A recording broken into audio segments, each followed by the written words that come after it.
So you're considering moving to Charleston, South Carolina. That's awesome. As someone who came here as an adult, I can't think of any place I'd rather be. 30 people move here each day, and the Charleston Metro is growing at a pace that is 6 times the national average, so you'll be in good company. But today I want to go over 3 things that I wish I knew before moving to Charleston, South Carolina. Hey, what's up y'all? It's Sean, your Charleston realtor. I love my city, and in 2023 I helped 30 families buy homes here in the Charleston area. But no matter where you move in the US, no area is going to be without its quirks, and Charleston is no different. Hopefully, this video prepares you before you make the move to the lowcountry. So the first thing I want to talk about is the traffic and the drivers, but mostly the traffic, which might be caused by the drivers. But let's talk about the traffic. Charleston has seen some crazy population growth over the past 20 years. We've almost doubled in population between the year 2000 and now, going from about 425,000 people at the turn of the century to as many as 830,000 in 2023.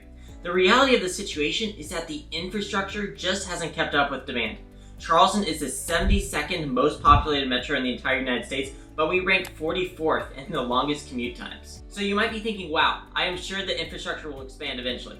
And you're right, it will. There's quite a bit of construction in the area, but definitely not what you would expect for an area that is growing at the rate that we are. Here's why I think the infrastructure is lagging behind, and it's actually a problem that we created ourselves. South Carolina has incredibly low property taxes, among the lowest in the entire country, especially for primary homeowners. If you own $1 million home, it's likely you won't pay more than $5,000 or $6,000 a year in property taxes. Our median price point is around $400,000, which means that the tax bill is probably going to sit around $2,000.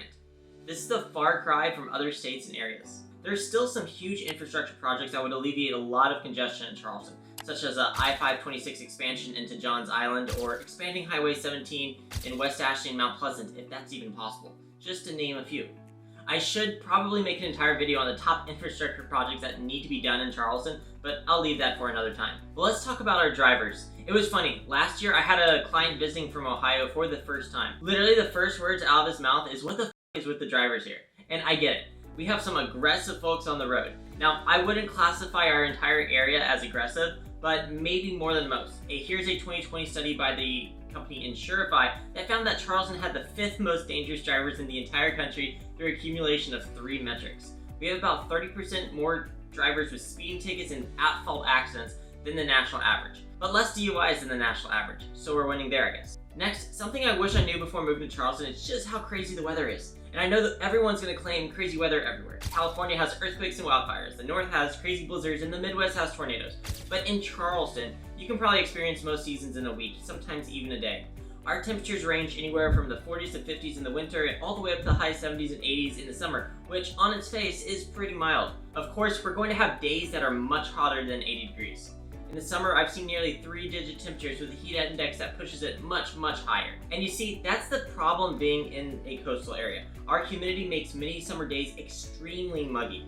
If you were to go to downtown Charleston, you'll see a lot of houses designed with an abundance of porches, outdoor living, and windows, because our forefathers also couldn't stand the heat. But the heat isn't really the issue. Sure, we have a few hot months, but we have some gorgeous months in the spring where the average temperature might be 70 degrees. In those late winter, early spring months, you might wake up to temperatures in the 30s, but over the course of the day, it heats back up to the 70s, only to fall back into the 30s later that evening. It's a vicious cycle of layering up in the morning only to lose those layers as the day goes on. And let's talk about the hurricanes. Our tame autumn is every now and then disrupted by a tropical storm or hurricane. We'll be watching the weather for a week or 2 out just to see if the storm makes a turn towards us. Sometimes it barrels straight towards us, and sometimes it goes into the Gulf of Mexico and then turns around and barrels straight towards us. That's just the nature of living on the coast. Locals still talk about the damage Hurricane Hugo did, but that was all the way back in 1989. Infrastructure to protect against storm surges has improved since then. But have you ever seen a low-country rainstorm? Every now and then we get some severe weather that brings in fierce rain, wind, and hail. Again, it's just the nature of living on the coast.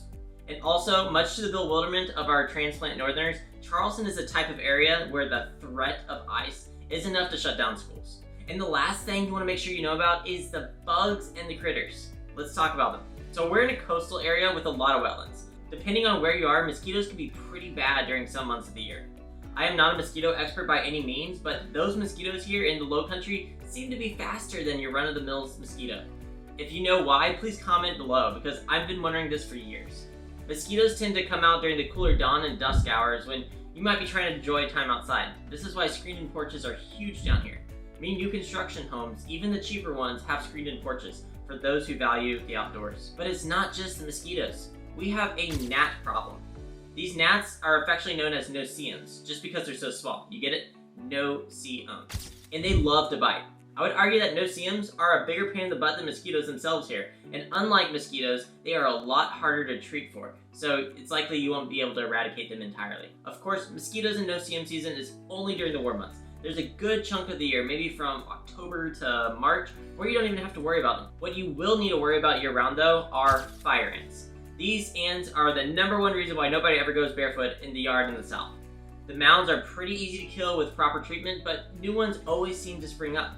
They are called fire ants for a reason. The bites are extremely painful. On top of that, many people are allergic, like my wife, and my dog, which I found out about after she stuck her nose into a mound, got bit, and went into anaphylactic shock. That wasn't a fun emergency vet trip. So, fire ants are no joke, but they're easy to treat for and kill. Just stay on top of it. And the last bug that is unique to this part of the country is the termite. We have both Formosan and subterranean termites here in South Carolina, which can wreak havoc on buildings and structures.